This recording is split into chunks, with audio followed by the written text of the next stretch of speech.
अस्सलाम वालेकुम guys, welcome back to informative zone. उम्मीद करता हूँ कि आप लोग खैरियत से होंगे। तो गाइस, आज की मेरी इस वीडियो का मकसद है आप लोग को ये बताना चाहता हूँ कि नॉन वेरीफाइड जो स्टूडेंट्स हैं अब उनका क्या होगा। क्या वो रिजेक्ट हो चुके हैं या उनकी दोबारा वेरिफिकेशन हो सकती है। और जो स्टूडेंट्स वेरीफाई हैं अब उनका क्या प्रोसेस होना है, उन्होंने अब अगला प्रोसीजर क्या करना है। और तीसरी बात ये कि जो फ़िज़िकल वेरिफिकेशन है उसमें क्या मतलब कि उसका मेन मकसद क्या है। ये तीन मेन चीज़ें हैं जो मैं आज की इस वीडियो में आप लोग से डिस्कस करना चाहता हूँ, आप लोग को इसके मतलब इन्फॉर्म करना चाहता हूँ। तो सबसे पहली बात ये कि जो नॉन वेरीफाइड स्टूडेंट्स हैं क्या वो रिजेक्ट हो चुके हैं। तो असल में बात यह है कि जो नॉन वेरीफाइड स्टूडेंट्स हैं ना, जिनका तो सिर्फ एक बार नॉन वेरीफाई हुआ है तो वो ना अपना उसको वेरीफाई कर सकते हैं। उसके लिए उनके पास ना यहाँ पे ना उनके पास एडिट का ऑप्शन आ रहा होगा यहीं पे, तो वो उसको वेरीफाई कर सकते हैं। ठीक है, उसको मतलब उसके साथ जहाँ पे उसको अगर नॉन वेरीफाई किया हो गया तो साथ में उनको वो भी बताया गया होगा कि किस वजह से, रीज़न बताई गई है कि किस वजह से उनको नॉन वेरीफाई किया गया है।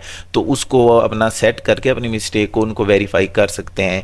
तो इस लिहाज से परेशान होने की ज़रूरत नहीं है। हाँ, अगर तो किसी का वेरिफिकेशन का एडिट का ऑप्शन नहीं आ रहा तो वो अपने अगर फोकल पर्सन से भी कंसर्न करते हैं, उसके बावजूद भी उनको कोई रिस्पॉन्स नहीं मिलता उनको फोकल पर्सन से भी, तो बेस्ट ऑप्शन ये है आप कंप्लेन कर सकते हो। कंप्लेन के लिए ये देखिए यहाँ पे आप लोग को नंबर दिए हुए हैं। ठीक है, अगर आप यहाँ पे भी नहीं आना चाहते तो आप लोगों ने आना है, ये देखें ये जो शो हो रहा है ना ये वाला, ठीक है, इधर आपने क्लिक करना है। सिंपल यहाँ पे आपने क्लिक करना है। क्लिक करने के बाद आप पहुँच जाएंगे ऐसे फेज़ में। ठीक है, ऐसे फेज़ में आ जाएंगे।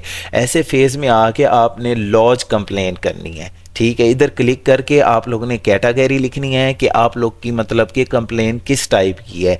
आप लोग के डॉक्यूमेंटेशन में मिस्टेक थी इसके लिहाज से कंप्लेन करना चाहते हैं, एप्लीकेशन प्रोसेस के लिहाज से, कम्युनिकेशन स्पोर्ट में, एलिजिबिलिटी सिलेक्शन में, मतलब किसी भी चीज़ में अगर आप कंप्लेन करना चाहते हैं तो सपोज मैं यहाँ पे डॉक्यूमेंटेशन के लिहाज से सिलेक्ट कर देता हूँ। अब सेकेंड सब कैटेगरी क्या आती है, इश्यूज़ विद एग्रीमेंट के साथ इशू है, श्योरिटी बॉन्ड के साथ इशू है, नोट रिपब्लिक स्टैम्प मतलब कि जो आपने इनकम सर्टिफिकेट में लगवानी है या एफिडेविट पे, आधार या स्टैम्प पेपर्स, कोई भी इशू है वो आप लोगों ने यहाँ पे सिलेक्ट कर लेना है। उसके बाद आपने कंप्लेंट टाइप, आपकी क्वेरी है मतलब आप उनसे सजेशन लेने चाहते हैं या फीडबैक लेना चाहते हैं, ग्रेवियंस, या आप उनसे क्वेश्चन करना चाहते हैं। ठीक है, ये यहाँ पे आप लोगों ने डिटेल लिख देनी है। इस बॉक्स में आप लोगों ने अपनी कंप्लेंट की डिटेल लिख देनी है और वो वाला जिस डॉक्यूमेंट्स के मतलब आप कंप्लेंट भेज रहे हैं तो वो वाला डॉक्यूमेंट्स आपने यहाँ पे अपलोड कर देने। और तकरीबन उम्मीद काफ़ी है 1.5 और या मैक्सिमम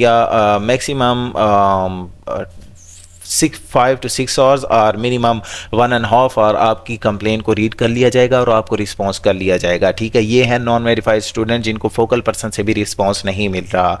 और उसके बाद हाँ, जिनकी अब 2 बार मतलब अब एक बार सबमिट करवाने के बाद दूसरी बार भी नॉन वेरीफाई आई है तो वो वाले स्टूडेंट्स अब एलिजिबल नहीं हैं, क्योंकि अब उनका जो है वो पक्का वो रिजेक्ट कर दिए गए हैं।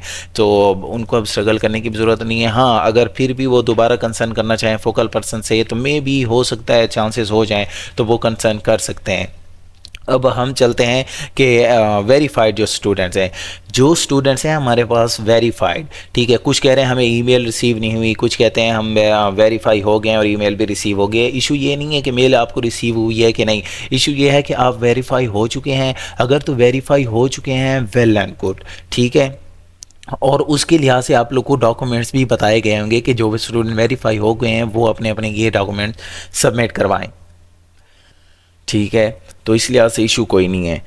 और अब जो स्टूडेंट वेरीफाई हो गए हैं ना, वो डॉक्यूमेंट्स इन्हें बताए होंगे आप लोगों ने अपने डॉक्यूमेंट्स सबमिट करवाने हैं। मैंने भी अपनी वीडियो में आप लोग को बताया दिए थे, 2 बार मैंने 2 वीडियोस अपलोड की हैं डॉक्यूमेंट्स के लिहाज से। एक वीडियो जिसमें अपलोडेड डॉक्यूमेंट्स बताए गए, अपडेटेड डॉक्यूमेंट्स बताए गए हैं कि अब कौन कौन से डॉक्यूमेंट्स देने हैं।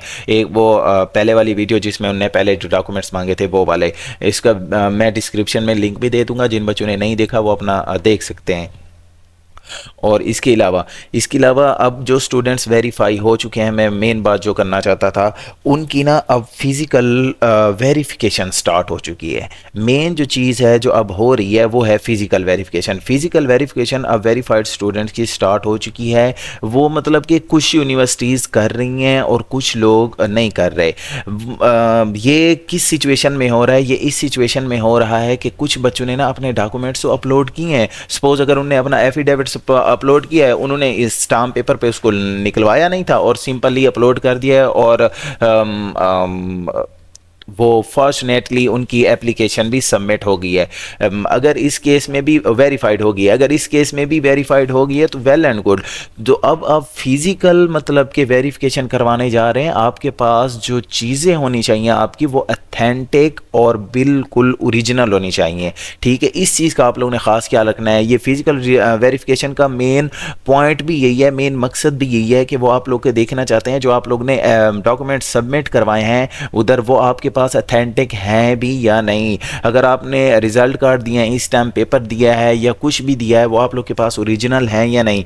तो जिन बच्चों को फिज़िकल वेरिफिकेशन के लिए बुलाया जा रहा है वो काइंडली अपने अपने डॉक्यूमेंट्स जो हैं वो ओरिजिनल अपने पास रखें, वो साथ लेके जाएं। और आप लोग से भी ये आप लोग इसको एक किस्म का इंटरव्यू समझ लें। आप लोग उसे कोई क्वेश्चन भी पूछेंगे, जो आपने डॉक्यूमेंट सबमिट करवाने हैं ना, साथ लेके जाने, उसके मुतल्लिक पूछा जाएगा वहाँ पे कि आप लोग ने जो डॉक्यूमेंट सबमिट करवाए हैं उधर आप लोग की डिटेल क्या है, आपका नाम क्या है, स्टैम्प पेपर पे जो स्टैम्प है उसकी CNIC की कॉपी, इस तरह की चीज़ें वगैरह ना आप लोगों से पूछी जाएंगी। तो मैं बार आ कह रहा हूँ काइंडली आप लोगों ने जो डॉक्यूमेंट देने हैं वो बिल्कुल ओरिजिनल अपने पास रखने हैं।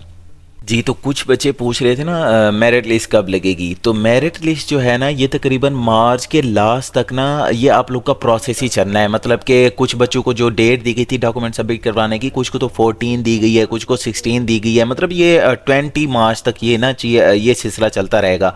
और उसके बाद जो मेरिट लिस्ट है वो may be end of March भी आ सकती है और स्टार्ट ऑफ अप्रैल भी हो सकती है। तो इस लिहाज से आप लोग परेशान ना हो, ये आप लोग की मेरिट लिस्ट भी लग जानी है। और जो इस बार एप्लीकेशन सबमिट्स हुई हैं ना जो होनहार स्कॉलरशिप फेज़ 2 में, मतलब जो बच्चे थे तकरीबन वो हैं 42,79,762 बच्चों ने ना विज़िट किया है इस वेबसाइट को। और जो रजिस्टर्ड हुए हैं वो हैं 1,82,623। और जो एप्लीकेशन इनके पास सबमिट हुई हैं वो हुई हैं 1,53,570। अब इनमें से ये देख लें 1,53,570 कैंडिडेट हैं आप लोग के, मतलब कंपिटिटर्स हैं जिनने एप्लीकेशन सबमिट करवाई है। उनमें से अब कोई नॉन वेरीफाइड भी हो रहे होंगे, कोई रिजेक्ट भी हो रहे होंगे, इस तरह का सिलसिला। अब इसमें से सिर्फ 50,000 सिलेक्ट होने, जो फेज़ 2 में सिलेक्ट होने जा रहे हैं वो 50,000 है। तो आप देख लें आपका मेरिट अब कहाँ बनेगा, मेरिट कितना हाई होगा या कितना लो होगा, ये चीज़ आप लोगों ने खुद देखनी है। ठीक है। और आप लोगों ने इसके अलावा और जो भी आप लोग का कोई क्वेश्चन हो ना, उम्मीद तो काफ़ी है मैंने सारे क्वेश्चन क्लियर कर दिए होंगे, फिर भी कोई क्वेश्चन हो तो आप लोगों ने मुझसे पूछ लेना है। मैं आपको पूरी कोशिश करूंगा उसके मतलब गाइड करूं। ठीक है। और काइंडली सब्सक्राइब नहीं करते यार आप लोग, कि जो सब्सक्राइब नहीं करता फिर अच्छा नहीं लगता। हम लोग इतनी मेहनत करते हैं, आप लोग को हर चीज़ के मतलब डिटेल देते हैं और मैं तो पूरी कोशिश करता हूँ कि हर एक का रिप्लाई भी करूँ मैं, और रिप्लाई करता भी हूँ। उसके बावजूद भी आप लोग सब्सक्राइब नहीं करते। काइंडली अभी तक जिसने सब्सक्राइब नहीं किया वो भी सब्सक्राइब कर लें। तो अब बात करते हैं ना उसकी मेरिट लिस्ट की। जब मेरिट लिस्ट आए ना तो फिर यहाँ पे आप लोग का अवार्ड लेटर शो होगा। ठीक है। जब ये जिसके पास भी अवार्ड लेटर आएगा उसके पास उनने अपना बैंक अकाउंट खुलवाना है। बैंक अकाउंट खुलवाएंगे, कुछ स्पेसिफिक आपको बैंक्स बताई जाएंगी, उन बैंक्स में आप लोगों ने अपना बैंक अकाउंट खुलवाना है। और ये अवार्ड लेटर आप लोगों ने प्रिंट करवा के लेके जाना है, या और उधर से आपने अपना स्टूडेंट कार्ड भी बैंक में लेके जाना है और प्रिंट निकलवाना है। प्रिंट निकलवाने के बाद जब आप बैंक में लेके जाएंगे उन्हें कहेंगे हमने स्टूडेंट अकाउंट खुलवाना है, वो आपको स्टूडेंट अकाउंट खोल देंगे। उसके बाद आपने वो अकाउंट नंबर अपनी यूनिवर्सिटी कॉलेज में सबमिट करवाना है। वो कॉलेज वाले आपके अकाउंट नंबर पे आपके बैंक में पैसे ट्रांसफ़र कर देंगे, मतलब चेक आपको दिया जाएगा, उस चेक से आपके अकाउंट में ट्रांसफ़र होंगे। उसके बाद आप पेमेंट कैश करवा सकते हैं, मतलब उसके बाद आप कैश करवा सकते हैं। अगर अभी भी कोई क्वेरी हो आपकी, कोई क्वेश्चन हो तो आप लोग मुझसे पूछ सकते हैं। शुक्रिया। अल्लाह हाफ़िज़। अपना ख्याल रखिएगा।